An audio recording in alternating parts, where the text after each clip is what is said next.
Wimar Show di stasiun televisi kesayangan Anda.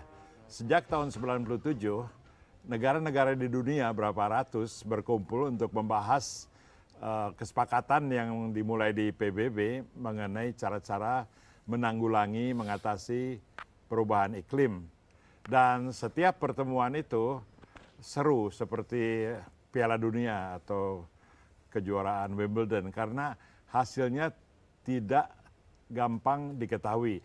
Ada negara yang berkepentingan untuk melakukan pengorbanan demi mengatasi efek perubahan iklim. Ada yang masih memerlukan kebebasan dalam melakukan industrialisasi dan mungkin bukan cara yang baik bagi saya untuk cerita gitu. Pokoknya negara ini banyak yang berbeda pendapat padahal semuanya sebetulnya akan jadi korban dari perubahan iklim. Jadi di Doha pada bulan November tahun ini kita juga mengirimkan delegasi dan tamu kita Ibu Afi Mahaning Tias adalah anggota yang bagi saya paling terpercaya dari delegasi Indonesia. Karena itu saya ingin tanya sama Bu Afi, so apa titik rendahnya, apa titik tingginya, apa sebetulnya dampak yang diharapkan dari konferensi Doha? Terima kasih Pak Wimar, terima kasih juga atas undangannya. Saya kira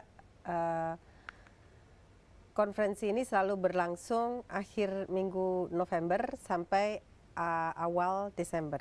Jadi pada setiap tahun, pada minggu-minggu itu memang menegangkan. Karena apa sih yang akan dibicarakan oleh para kepala negara tersebut. Nah, Doha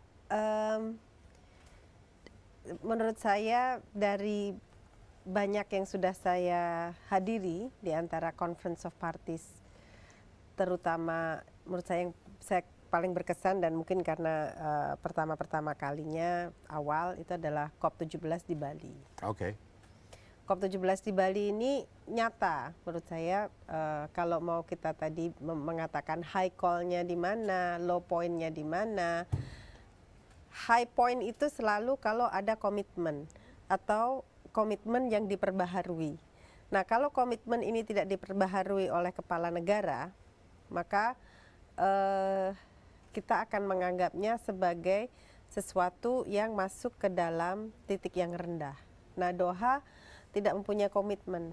Jadi maunya itu naik terus. Harusnya naik dan kalau saya secara pribadi saya inginnya negara-negara nih yang gaya hidupnya, sumbangan emisinya tinggi seperti Amerika, negara-negara Eropa, India juga masuk, Indonesia juga sebetulnya masuk juga. Tapi yang paling menurut saya paling penting adalah negara-negara yang punyai lifestyle di mana emisi atau pelepasan karbon per kepalanya tinggi, itu seharusnya meletakkan komitmennya yang tegas. Jadi kalau Presiden Yudhoyono mengatakan 26% sampai 41%, seharusnya negara yang lebih maju mengatakan saya mau lebih dari itu dong, kan saya. Jadi komitmen Pak Presiden Yudhoyono tahun 2009 ya mengenai 26 atau 41% itu belum mendapat sambutan dari negara lain. Menurut saya tidak, karena yang lainnya masih nanti ya. Kecuali yang mendukung seperti Norwegia gitu ya. Tapi yang ikut-ikutan menjaga hutannya yang seperti penting itu kan yang emisinya tinggi atau yang menyebabkan emisinya tinggi. Apakah dia dari energi, apakah dia dari hutan, apakah dia dari sektor pemanfaatan lahan, land use, itu harus taruh dong komitmennya di meja. Saya mau mengurangi sekian persen dari tahun sekian misalnya. Nah itu kan tidak. Tapi kalau kita ambil misalnya Amerika Serikat pada tahun-tahun pertama Kyoto Protocol kelihatan sekali dia mundur dari komitmennya.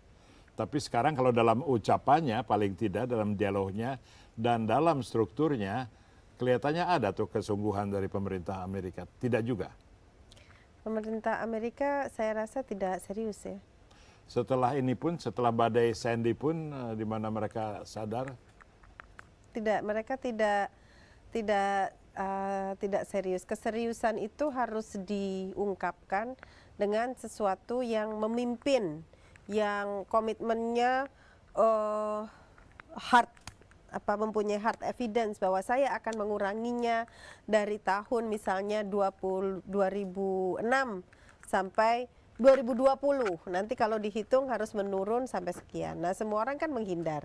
Nah, padahal waktu kita sesudah dari Copenhagen kan semua orang mengatakan ini komitmen saya. Itu Copenhagen Accord.